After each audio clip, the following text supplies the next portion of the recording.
We are the Lord's, St. Paul tells us in the second reading.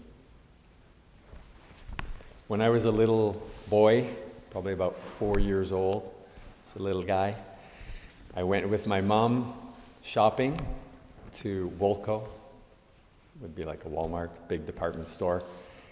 And she was in the women's clothing section, and the toys were across the alley.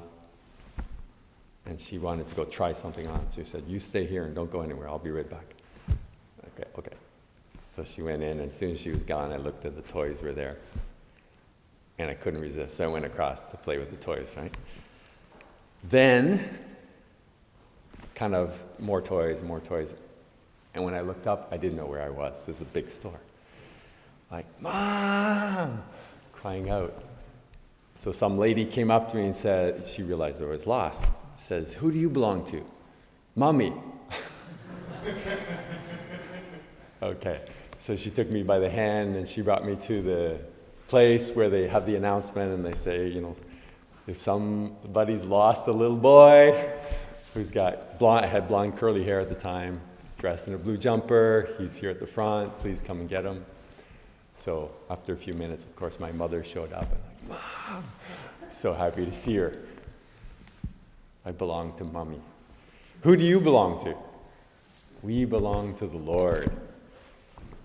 We belong to the Lord.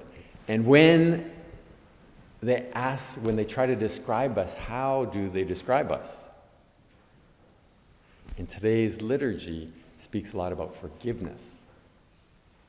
We can have our first impression to think, I have to forgive people. As a good Christian, as a religious, I have to forgive people. And it's very true.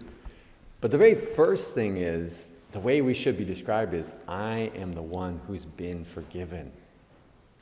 In the parable in the gospel,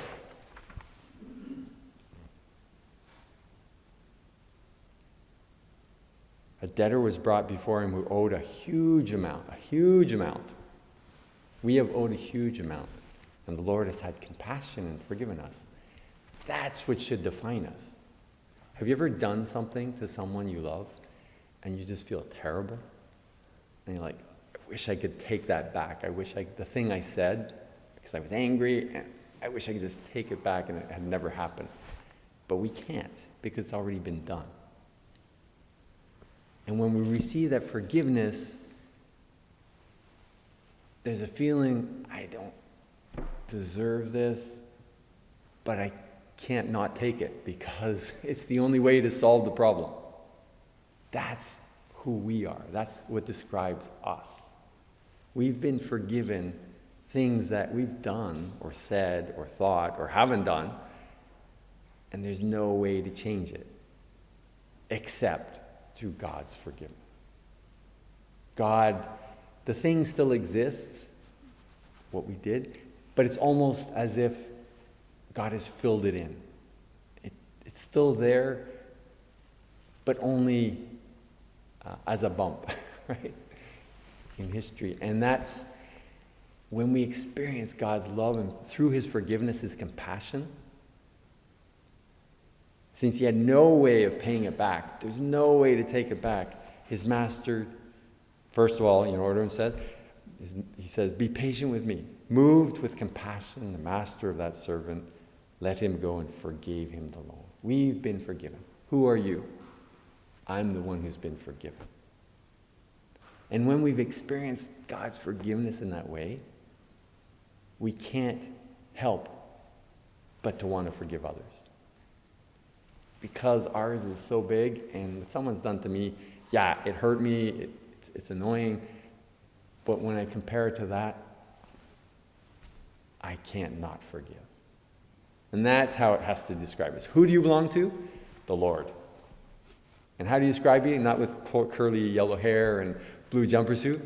The one who's been forgiven and the one who's looking to forgive. We should be going out there looking for forgive. And the big thing this servant, he was forgiven his debt. He immediately goes out, finds another one, and starts choking him. He should have been so in awe of having been forgiven that he couldn't stop but giving thanks. I've been forgiven. I've been forgiven. That's how we have to be. Recognize we have been forgiven so much and so often.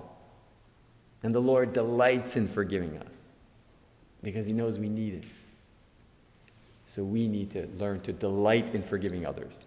And as long as we're here on earth, love, one of love's names is forgiveness. We always have to forgive, we have to be forgiven, and we have to accept being forgiven. That's part of love on this earth. So, go out today and let everyone know that you are the Lord's, and the way they know you are the Lord's is because you are the one who's been forgiven, and you are the one who goes out and forgives. And look in your brain and look in your day and see, who do I have to forgive? And as you go to the bathroom and look in the mirror, you might find the person you most have to forgive.